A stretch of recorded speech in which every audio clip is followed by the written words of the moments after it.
Olá! Nesta série de sábado nós estamos estudando a reforma trabalhista. Este aqui é o segundo vídeo desta série e neste vídeo então nós vamos conversar sobre o direito jurisprudencial e a reforma trabalhista. E para esse vídeo eu preciso dizer que os vídeos sobre teoria dos precedentes que compõem uma playlist própria aqui do canal são fundamentais. Então todos esses vídeos sobre teoria dos precedentes estão aqui na descrição. Realmente, uma das mudanças mais interessantes e quem sabe até mesmo uma das mais polêmicas da Lei 13.467 de 2017 foi a inclusão do parágrafo 2º ao artigo 8º da CLT. Você vai encontrar ele transcrito aqui na descrição para facilitar. E segundo esse novo dispositivo, então, os tribunais regionais do trabalho, e especialmente, claro, o Tribunal Superior do Trabalho, não poderiam, pela sua jurisprudência, o texto fala em súmulas e enunciados de jurisprudência, não poderiam restringir direitos legalmente previstos, nem criar obrigações que não estejam previstas em lei. Para analisar essa alteração, vamos utilizar o seguinte roteiro. Então esse vídeo vai ter o seguinte roteiro.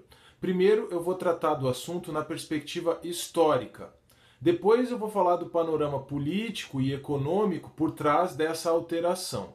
Depois eu vou considerar essa alteração à luz da teoria do processo contemporânea. E aí no final eu vou dar o meu prognóstico. Então vamos começar falando um pouquinho de história e assim aos pouquinhos eu vou atendendo o pedido feito pelo meu amigo Matheus Torquato. Bom, a CLT, como nós vimos no primeiro vídeo, é de 1943, então ela realmente é uma legislação muito antiga.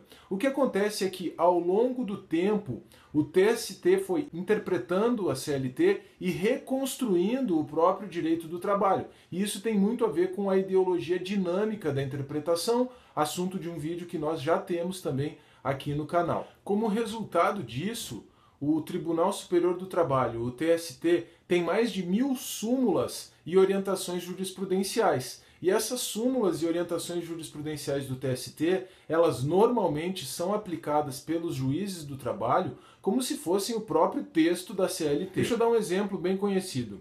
A CLT não trata do sobreaviso para todos os trabalhadores, só para uma espécie de trabalhadores que são os trabalhadores ferroviários.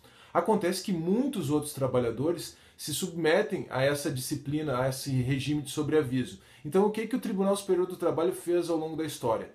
Pegou a disciplina do sobreaviso dos ferroviários, prevista na CLT, e aplicou por analogia aos demais trabalhadores. E com isso nós temos a súmula 428 do Tribunal Superior do Trabalho. Uma outra situação bem conhecida é a disciplina da terceirização, que você não vai encontrar na CLT. Você vai encontrar na súmula 331 do Tribunal Superior do Trabalho. Mas agora já houve alterações à terceirização pela Lei 13.429 de 2017, nós temos vídeos sobre isso aqui no canal, e a reforma trabalhista voltou a tratar sobre a terceirização, então eu também vou gravar vídeo específico sobre isso. Uma outra coisa que aconteceu bastante também ao longo da história é que primeiro uma determinada situação era disciplinada pela própria jurisprudência do TST, e aí depois ela era incorporada à CLT por alteração legislativa. Então nós temos um exemplo também muito conhecido disso nas chamadas horas in itinere, que seriam o tempo que o empregado passa no transporte fornecido pelo empregador, mas que é considerado como tempo à disposição do empregador, ou era considerado, porque a reforma acabou com isso, era considerado tempo à disposição do empregador e por isso o empregado recebia como hora trabalhada. Bom, isso foi previsto inicialmente na súmula 90 do TST e depois, em 2001, isso entrou no próprio texto da CLT. Preciso dizer, como eu já mencionei, que a reforma trabalhista acabou com as horas in itinere, mas sobre isso então nós vamos ter um vídeo específico nesta nossa série aqui. E agora vamos pensar na coisa do ponto de vista político e econômico. O que se diz é que essa possibilidade de que o Poder Judiciário esteja sempre criando um novo direito, quando o assunto é direito do trabalho, isso traz muita insegurança jurídica, e traz mesmo. E aí então, segundo os analistas econômicos, isso faz com que o Brasil seja um país que não é muito atrativo para investimentos, ou seja, isso aumenta o chamado risco Brasil. Agora, se isso é verdade ou não, eu não sei. Eu não sou economista. O que eu posso dizer para você é que eu tenho estudado um pouco de economia e eu tenho ficado chocado com a forma como o nosso país está organizado.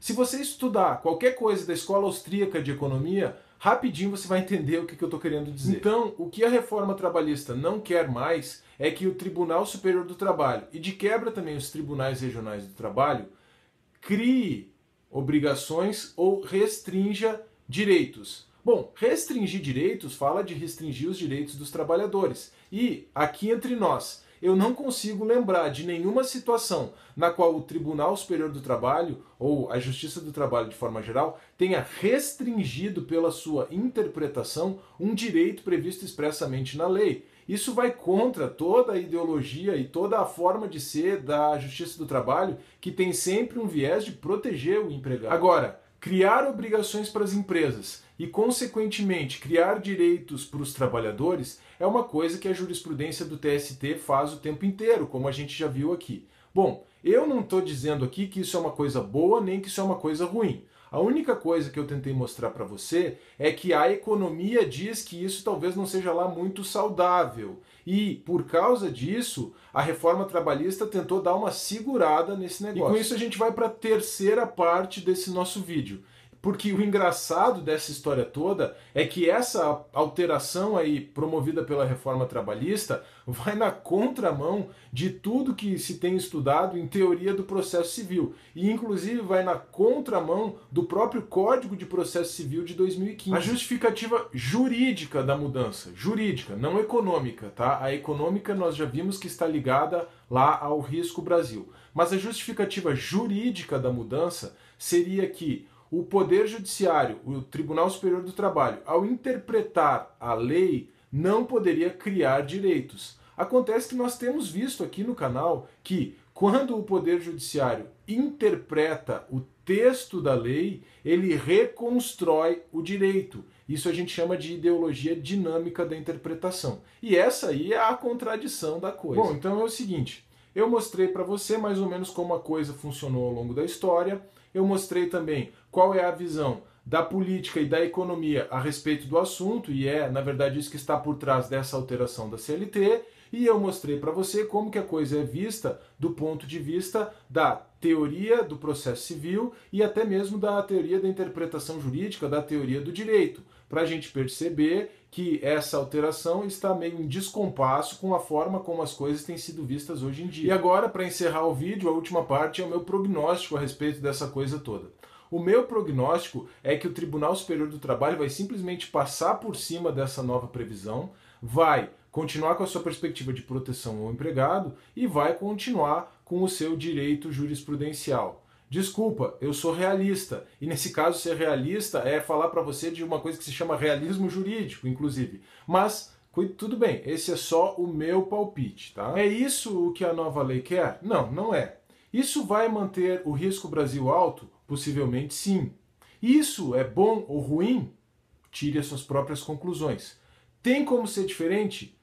O que eu tentei mostrar aqui é que, na minha perspectiva, não tem como ser diferente e o TST vai acabar passando por cima dessa nova previsão mesmo. Bom, então eu acho que essa alteração, pelo menos em termos de teoria do processo, pelo menos a partir da perspectiva de teoria do processo, foi uma bola fora da nova lei. Bem intencionada, eu admito, mas como eu mostrei para você aqui, eu acho que esse negócio não vai funcionar. Se você gostou do vídeo, compartilhe, deixe o seu like e deixe um comentário.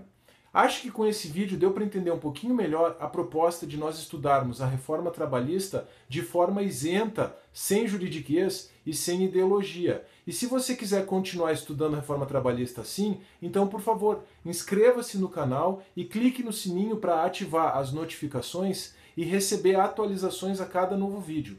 E até a próxima!